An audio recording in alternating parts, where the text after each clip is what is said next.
นอบน้อมแด่คุณพระศรีรัตนตรัย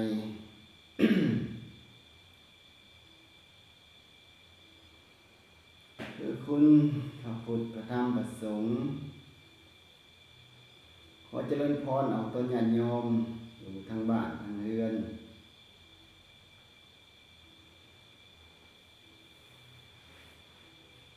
ธรรมะ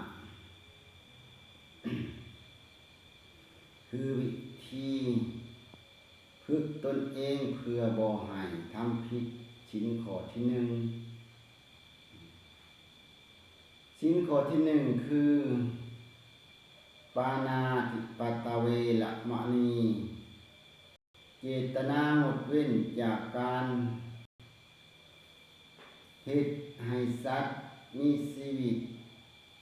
ให้ตกล่วงไปได้แก่คือการงดเว้นการฆ่าสัตว์ให้ตายนั่นเองซึ่งคำว่าสัตว์หมายเอาสัตว์โลกทั้งปวงทั้งมนุษย์และสัตว์เดรัจฉานการที่ศีลข้อที่หนึ่งจะขาดได้นั่นต้องประกอบด้วยองค์ประกอบ5อย่างดังนี้ 1. สัตว์นั้นมีชีวิต 2. ผู้ฆ่าผู้ว่าสัตว์นั้นมีชีวิต 3. ผู้ฆ่ามีความคิดที่จะฆ่า 4. พยายามฆ่า 5. สัตว์ตายด้วยความพยายามทีนี้เราจะทำอย่างใดจึงจะสามารถรักษาศีลข้อที่หนึ่งให้บริสุทธิ์หมดจดได้การที่จะรักษาศีลข้อที่หนึ่งให้บริสุทธิ์หมดจดได้นั้นเราจำเป็นที่จะต้องฝึกฝนตนเองให้เป็นคนมีจิตใจดีมีเมตตาต่อสรรพสัตว์โดยให้ฝึกดังนี้ 1. อย่าเป็นคนถือโทษโกรธแค้น 2. อย่ายินดีในการให้อาวุธทุกประเภท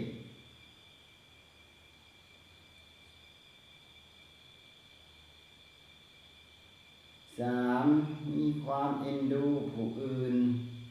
สัตว์อื่น 4. สงสารอยากช่วยเหลือผู้อื่นสัตว์อื่นให้พ้นทุกข์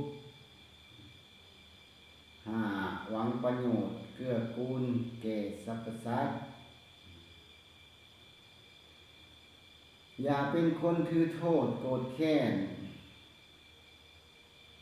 ความถือโทษโกรธแค้นหรือความเป็นคนมักโกรธเป็นตัวการสำคัญที่ทำให้คนทั้งหลายเบียดเบียนกันฆ่ากันหั่นกันอันเป็นสาเหตุที่ทำให้กระทำผิดศีลข้อที่หนึ่งคนเฮาอยู่ร่วมกันในสังคมซึ่งประกอบไปด้วยคนหมู่หลายย่อมมีแดที่จะผิดใจกันกระทบกระทั่งกันหรือขัดแย้งกันเฮาต้องฝึกตนเองให้อยู่กับอารมณ์เหล่านี้ได้โดยบ่โกรธบ่แค้นให้เข้าใจว่าสิ่งเหล่านั้นเป็นธรรมดาของการอยู่ร่วมกันรู้จักข่มความโกรธรู้จักหักห้ามใจบ่ให้เกิดความขับแค้นขัดเคืองเช่นนี้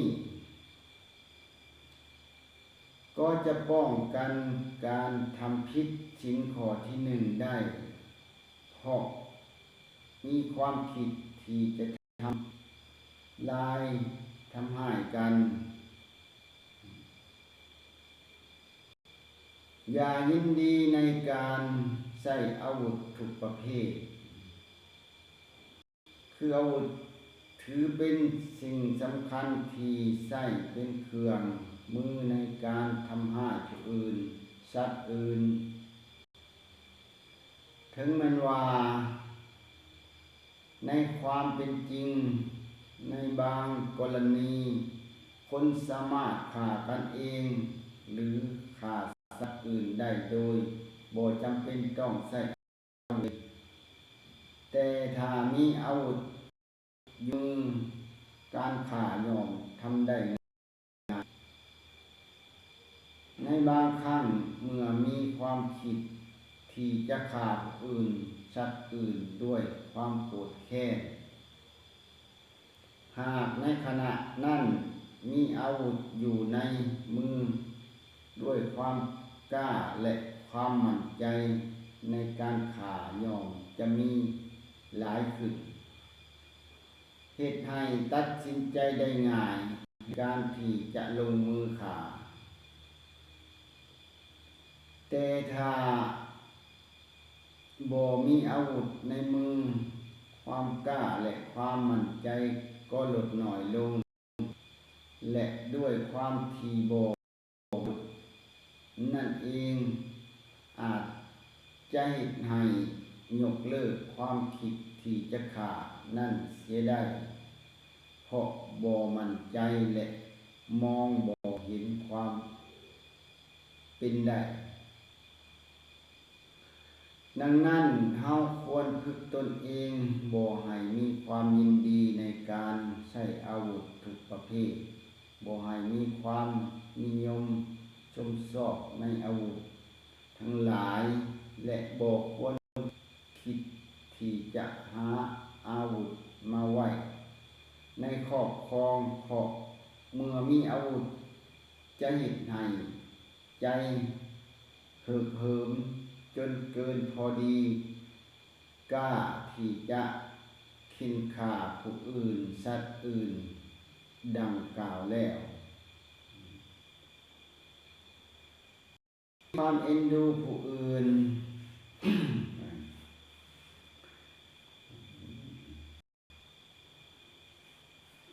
ผู้ดีกล้าที่จะเส้นฆ่าผู้อื่นสัตว์อื่นดังกล่าวแล้วดังนั้นจึงกล่าวได้ว่าการมีอาวุธการบ่มีอาวุธช่วยลดโอกาสในการทำผิดศีลข้อที่หนึ่งได้ในระดับหนึ่งผู้มีความเอ็นดูผู้อื่นสัตว์อื่นความเอ็นดูก็คือความเมตตาความบ่มีความเมตตาความมีเมตตาจิตไมตรีจิตต่อเพื่อนเมต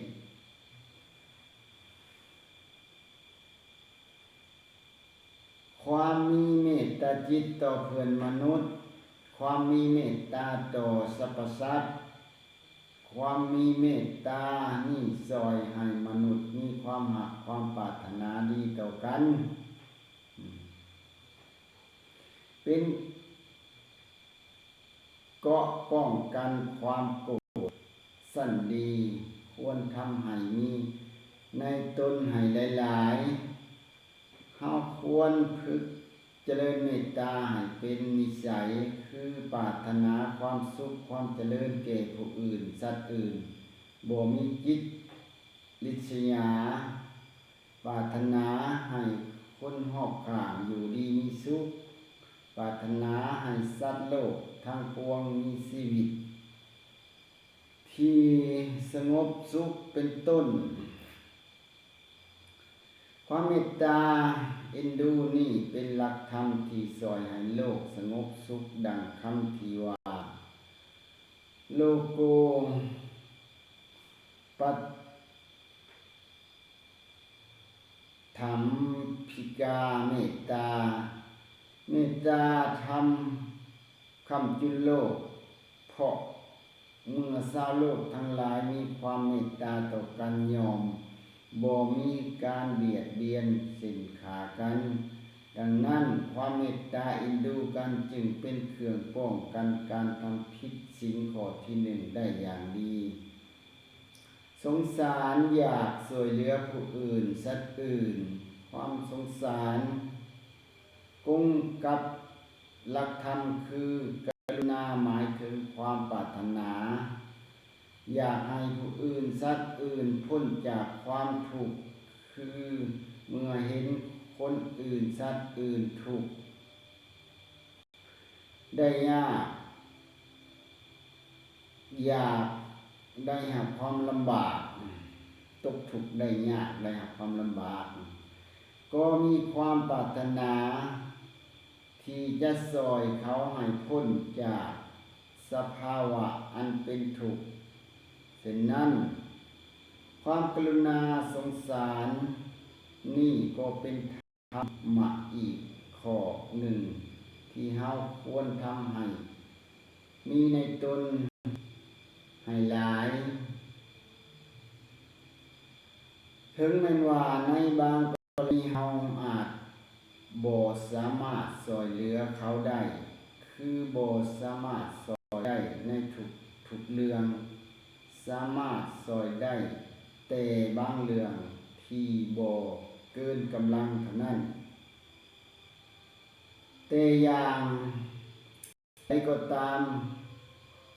ความกรุณาสงสารนี้ถ้ามีอยู่ในผู้ใดหลายๆผู้นั้นจะบ่มีความคิดที่จะเบียดเบียนเช่นฆ่าผู้อื่นสัตว์อื่นตายตกไปมีแต่อยากจะช่วยเหลือให้พ้นไปจากความทุกข์ยากลำบากเท่านั้นดังนั้นความกรุณาสงสารนี้จึงเป็นเครื่องป้องกันการทำผิดศีลข้อที่หนึ่งได้เหมือนกันหวังประโยชน์เกื้อกูลแก่สรรพสัตว์ความหวังประโยชน์เกื้อกูลแก่สรรพสัตว์คือความปรารถนาที่อยากให้สรรพสัตว์ทุกตัวตนได้รับประโยชน์สุขห่างไกลจากความพินาศจิบหายทั้งปวงมีความปรารถนาที่จะสร้างประโยชน์ให้แก่ผู้อื่นสัตว์อื่นเมื่อมีความปรารถนา